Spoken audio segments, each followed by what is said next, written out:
네, 맑고 화창한 봄 날씨를 기대하고 있지만 이번 주 들어서도 오늘까지 사흘 내내 미세먼지가 나타나고 있습니다.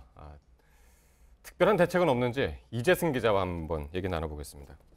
어서 오세요. 요즘은 봄나들이도 많고요. 봄꽃을 좀 이제 맑은 하늘 아래서 좀 보고 싶어 하시는 분들 많을 텐데 지금 우리나라 미세먼지가 어느 정도나 심각한 상황이죠? 네.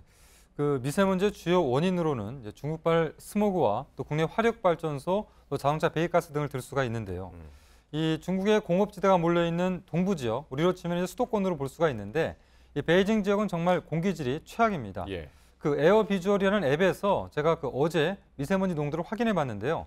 어제 오후 기준으로 공기질이 가장 나쁜 도시 1위가 중국의 베이징이고요. 서울이 4위를 기록했습니다. 순위가 조금씩 바뀌긴 하지만 부산은 또 6위에 있네요. 그렇습니다. 약간씩 이제 순위가 바뀌긴 하지만 서울은 10위권 내에서 보통 대략 5위 안팎을 기록하고 있습니다. 네. 왜 이렇게 오랜 기간 동안 우리가 미세먼지에서 벗어날 수가 없는 건가? 일단 중국 얘기를 하지 않을 수가 또 없잖아요. 네, 그렇습니다. 그 원인은 이제 기상학적으로 보면은 바람의 방향 때문인데요. 이 중국의 미세먼지가 우리나라에까지 영향을 미치는 것은 바로 편서풍 때문입니다. 지구가 자전을 하면서 유도별로 좀 강하게 부는 바람의 방향이 다른데 우리나라와 중국이 있는 이 중위도 지역으로 편서풍, 그러니까 서쪽에서 동쪽으로 강하게 부는 바람이 불고 있습니다. 그렇기 때문에 이 중국의 미세먼지가 동쪽에 있는 우리나라에 영향을 미치게 하는 그런 주된 이유라고 볼 수가 있죠. 네. 근데 그 겨울철에는 중국이 이제 난방을 해서 그렇다고 치더라도 지금 이제 봄이잖아요. 그렇습니다. 예. 그런데도 요즘에 좀 미세먼지가 심하죠. 네. 그 미세먼지의 천적을 좀 들자면은 바로 비라고 할 수가 있습니다. 이 비가 내리면서 미세먼지가 쉽게 내려가기 때문인데요. 이 공교롭게도 지난 3월 우리나라 날씨는 한마디로 건조했습니다.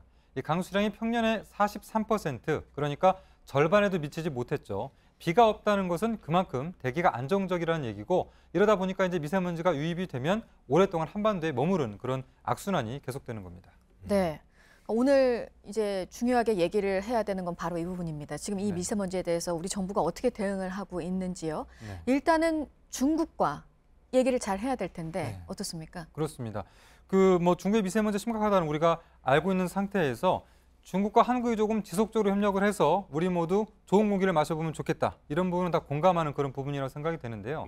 우리 정부는 지난 2014년 7월에 중국과 한중 환경협력 양해각서를 체결하고 미세먼지 자료를 실시간으로 공유를 하고 있습니다. 이 자료를 공유는 하는데 이 중국이 미세먼지 발생 자체를 줄이는 부분에서 우리 정부가 할 수 있는 부분이 제한적입니다. 오히려 이 중국 정부가 베이징의 대기오염을 개선하기 위해서 공장들을 우리나라와 인접한 산둥반도로 대거 이전을 시키고 있습니다.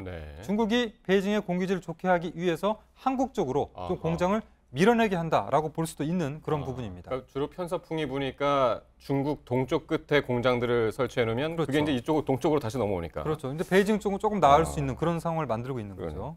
근데 이제 중국발 스모그뿐만 아니라 국내에서 만들어지는 미세먼지도 상당하잖아요. 네, 그렇습니다. 그 전문가들의 어떤 그 비율을 보면은 전문가들은 국내 미세먼지와 관련해서 국외 비중이 60%에서 80% 정도고요. 이 국내 비중은 20%에서 많게는 40% 정도로 보고 있습니다. 결국 중국발 스모그가 유입이 되고 또 대기 정체로 미세먼지가 쌓이는 데다가 이 국내 미세먼지가 더해지면서 국제적으로 미세먼지가 강해진다라고 볼 수가 있습니다. 네, 이렇게 시민들은 요즘 미세먼지 때문에 너무 괴로운데 그래서 정부가 이제 대책을 나눠서 뭔가 봤더니 초미세먼지 특보 기준을 강화하겠다. 이거는 사실 미세먼지를 어떻게 근원적으로 막고 어떻게 관리를 하고 이런 대책이 아니잖아요. 당장 우리 시민들은 지금 미세먼지 때문에 괴로운데요. 네, 그렇습니다. 정부는 이제 일단은 국외 발생은 중국과 좀 협력을 하고요. 국내 발생은 말씀하신 것처럼 여러 가지 자체 기준 같은 걸 좀 강화해서 개선하겠다, 이런 투트랙 의지를 밝히고 있는데요. 이런 맥락에서 8월부터는 이제 국내 초미세먼지 주의보 기준을 미국과 또 일본 수준으로 강화할 그런 예정입니다. 그러나 이제 정부 대책의 실효성 좀 의문이 제기가 되는데 전문가들은 환경 기준을 강화, 그러니까 주의보 발령 기준을 강화하는 것은 미세먼지가 발생한 뒤에 후속 대처고요. 근본적으로는 미세먼지를 발생하는 사업장 등에 대해서 배출 기준 이런 것들을 좀 강화시켜야 한다라고 이렇게 지적을 하고 있습니다. 아까 이제 미세먼지의 천적이 비라고 그랬잖아요. 근데 오늘 오후에 이제 비가 온다는 예보 있고 주말까지는 또 어쩔지도 궁금합니다. 네, 오늘 오전까지는 조금 미세먼지가 이제 심하겠지만 오후에는 이제 전국적으로 비가 오면서 누그러질 것으로 보입니다. 문제는 그 이후 전망인데요. 예. 제가 이제 환경부를 비롯해서 몇 곳에 확인을 해봤는데 지금 미세먼지 예보 수준이 대략 하루 이틀 앞을 보는 정도라서 길게 예측하기가 좀 조심스러운 부분이 있습니다.